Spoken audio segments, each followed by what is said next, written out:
I warmly welcome you back to my YouTube channel where I am always helping students to prepare for the exams by preparing few of the very important topics and the videos. So today's topic is EOQ. As you can see, economic order quantity, ये topic production management का बहुत ही important topic, काफ़ी लंबे इंतज़ार के बाद आज मैं आपके सामने ये बहुत ही आसानी से एग्जाम्पल के साथ आपको एक्सप्लेन करने वाला हूँ।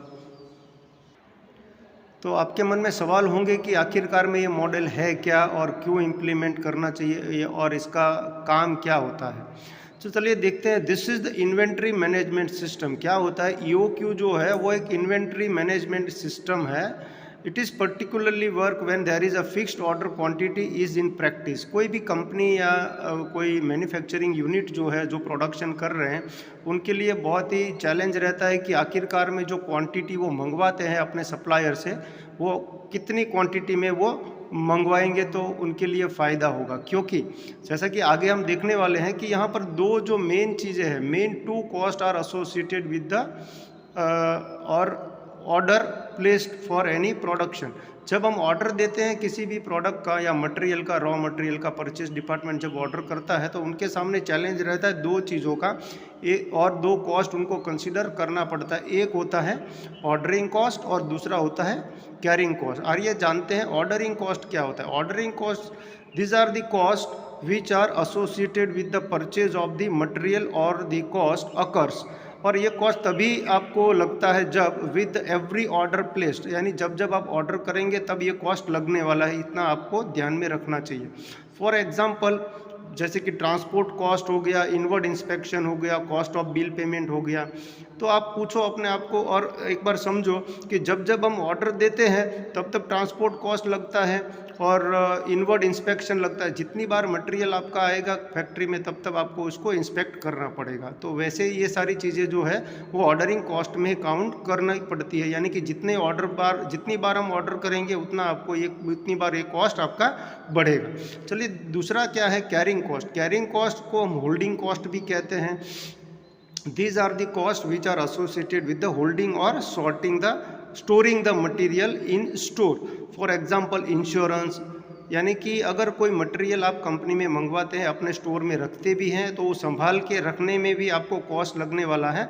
तो संभाल के रखने वाला जितना भी कॉस्ट होगा वो सारा कैरिंग कॉस्ट में रहेगा।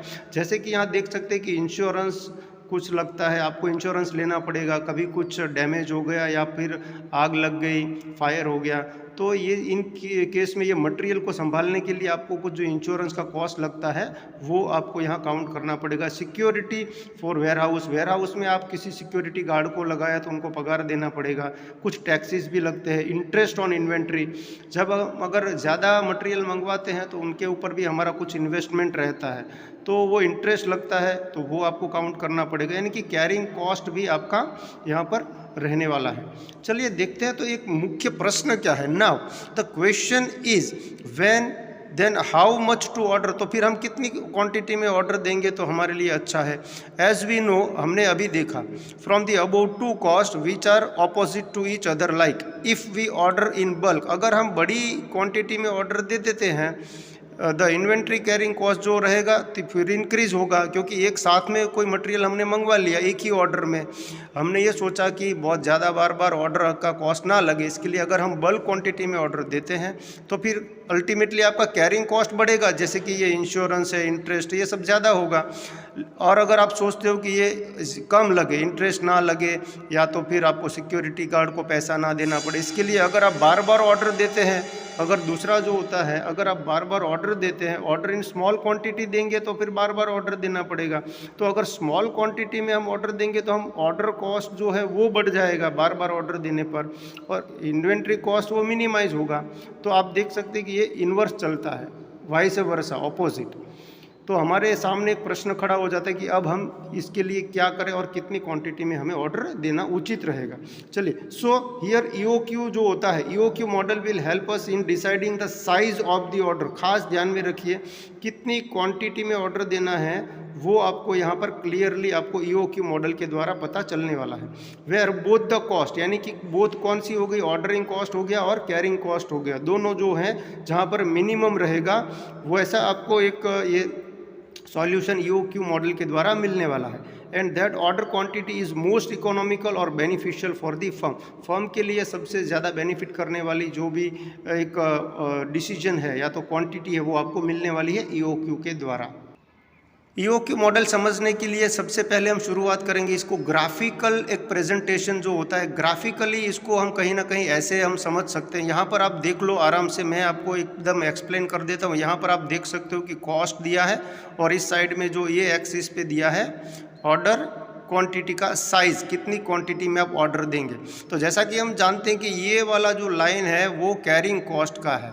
आप समझ लो कि अगर यहाँ पर ऑर्डर की क्वांटिटी जो है वो अगर हम मान लो कि यहाँ पर ऑर्डर की क्वांटिटी कम देते हैं तो आपका ये वाला जो कैरिंग कॉस्ट है वो नीचा रहेगा, और ऑर्डर की जो साइज़ है वो बड़ी साइज़ में ऑर्डर देते हैं तो ये कैरिंग कॉस्ट आपका बढ़ेगा।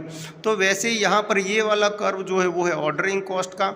जैसा कि आप समझ लो कि हम अगर बल्क क्वांटिटी में ऑर्डर देते हैं तो हमें ऑर्डर कम देना पड़ेगा, यानी कि कॉस्ट कम रहेगा, ऑर्डर का कॉस्ट कम रहेगा, कॉस्ट जो है इसमें ऑर्डरिंग कॉस्ट कम रहेगा क्योंकि हमने बल्क साइज़ में ऑर्डर दे दिया, इसलिए बार बार देना नहीं पड़ेगा। इसके लिए यहाँ पर ऑर्डरिंग कॉस्ट जो है वो आपका कम रहेगा, लेकिन अल्टीमेटली कैरिंग कॉस्ट ज़्यादा रहेगा।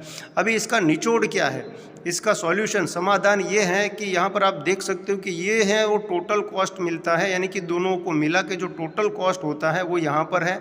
तो ये एक पॉइंट जहाँ पर ये हम कह सकते हैं ये वाला EOQ है, यानी कि इकोनॉमिक ऑर्डर क्वांटिटी, जहाँ पर आपका टोटल कॉस्ट कम रहेगा वहाँ पर दोनों की दोनों जहाँ पर मिलते हैं ऑर्डरिंग कॉस्ट और कैरिंग कॉस्ट एक समान हो जाते हैं, वहाँ पर हमेशा ही आपका टोटल कॉस्ट जो है वो कम रहेगा। ये फंडा आपको याद रखना है।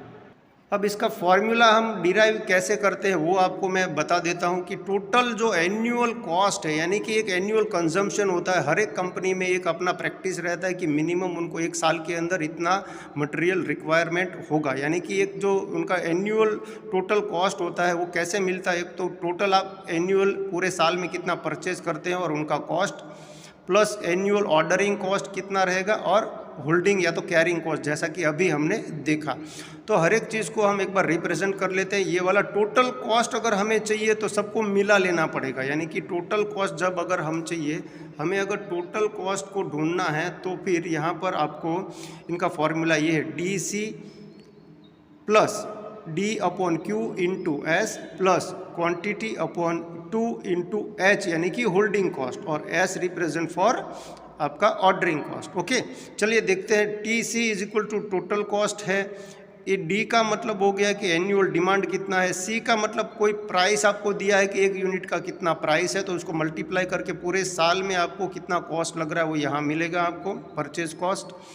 और इसके बाद जो यहाँ पर D का मतलब हमने देखा, और Q का मतलब होता है क्वांटिटी टू बी ऑर्डर, हमें कितनी क्वांटिटी में ऑर्डर करना चाहिए, ये Q का है रिप्रेजेंटेशन। S का मतलब है कि cost of placing an order, एक ऑर्डर देने पर आपको कितना कॉस्ट लगने वाला है वो इसका मतलब यहाँ पर ये ऑर्डरिंग कॉस्ट है S, ठीक है। H यानी कि होल्डिंग या तो कैरिंग कॉस्ट, वो भी per unit of an average per annum, एक एवरेज आपको लेना है, यहाँ पर ये बात ध्यान में रखिएगा। I का मतलब होता है कि cost of carrying inventory as per percentage, as a percentage आपको जो इन्वेंट्री का जो इंटरेस्ट लगता है वो होता है I। ओके, चलिए मैं आपको बता देता हूँ कि फॉर्मूला जो है वो कैसे डिराइव हुआ है। तो जैसा कि हमने अभी देखा कि वी नो दैट DC जो है is not a decision variable, हम साल में कितना करते हैं या फिर कितना हम प्रोडक्शन लेते हैं वो अगर डिसीजन फैक्टर है ही नहीं, क्योंकि हमें तो कॉस्ट कम होगा वो हमें तो देखना है, यहाँ पर कितनी क्वांटिटी में ऑर्डर देंगे तो हमारे लिए वो फ़ायदा करने वाला है वो हमें सोचना है। तो इसलिए अभी फ़िलहाल अगर हम देखें तो DC यानी कि ये जो एनुअल परचेज जो है वो हमारे लिए अभी बिल्कुल ही डिसीजन वेरिएबल नहीं है। इसको अगर हम साइड में रखते हैं तो we can see that in above diagram that total cost is minimum where the ordering cost is equal to carrying cost. मैं आपको फिर से बता देता हूँ कि ये टोटल कॉस्ट मिनिमम रहता है जहाँ पर ये ऑर्डरिंग कॉस्ट और कैरिंग कॉस्ट दोनों मिल रहा है, यानी कि एकदम इक्वल हो जाता है कि where the cost is equal to carrying cost. और वी कैन से दैट, एक दूसरे तरीके से अगर हम देखें तो इसको हम कह सकते हैं कि ये वाला पूरा है ऑर्डरिंग कॉस्ट जो है, और ये है होल्डिंग कॉस्ट। अगर जहाँ पर इक्वल हो जाता है तो टोटल कॉस्ट आपका कम रहेगा। तो यही फॉर्मूला हमें आगे ढूंढना। इसका अगर हम सिंप्लीफिकेशन करते हैं तो इसको फिर से अगर इसको हम रिवाइज करते हैं तो डी एस जो है वो D S is equal to Q को इस तरफ ले ले तो क्यू का स्क्वायर हो गया अपॉन 2 इंटू एच। अगर इसको फिर से हम सिंप्लीफाई कर लेते हैं और 2 को अगर हम यहाँ ऊपर लेके आते हैं तो 2ds इज इक्वल टू यहाँ पर सिर्फ बचा ये Q square H. Q square, अभी ये चीज़ को वापस से सिंप्लीफाई कर लेते हैं तो Q square is equal to 2ds upon H. इसको एक बार और सिंप्लीफाई करते हैं तो ये ई ओ क्यू, यानी कि हमें जो क्वांटिटी में ऑर्डर देना है जहाँ पर ये दोनों इक्वल रहेगा, यानी कि टोटल कॉस्ट आपका मिनिमम रहने वाला है, इसीलिए इकोनॉमिक ऑर्डर क्वांटिटी का साइज़ आपको पता चल जाएगा। तो इसको वापस से सिंप्लीफाई करने के बाद आपको ये स्क्वायर हटा लेंगे तो यहाँ पर हम इसको रूट में लिख सकते हैं। तो रूट जो है उसके अंदर 2ds अपॉन एच। तो ये आपका फॉर्मूला हो गया डिराइव, EOQ का फॉर्मूला डिराइव हो गया। मैं आपको इसके एजम्पशंस जो है वो भी आपको बताने वाला हूँ और एक एग्जाम्पल भी आपको EOQ का अभी फ़िलहाल बताने वाला हूँ नेक्स्ट वीडियो में। तो बने रहिए, और आपको कोई भी क्वेरी हो तो एक बार मुझे अवश्य कमेंट में पूछ ले। ठीक है, थैंक यू सो मच। और आगे अपने दोस्तों को भी शेयर करिए, और ये जो मेरी चैनल है उसको अगर अभी तक सब्सक्राइब नहीं किया तो फिर से एक बार आप सब्सक्राइब कर ले। Thank you so much.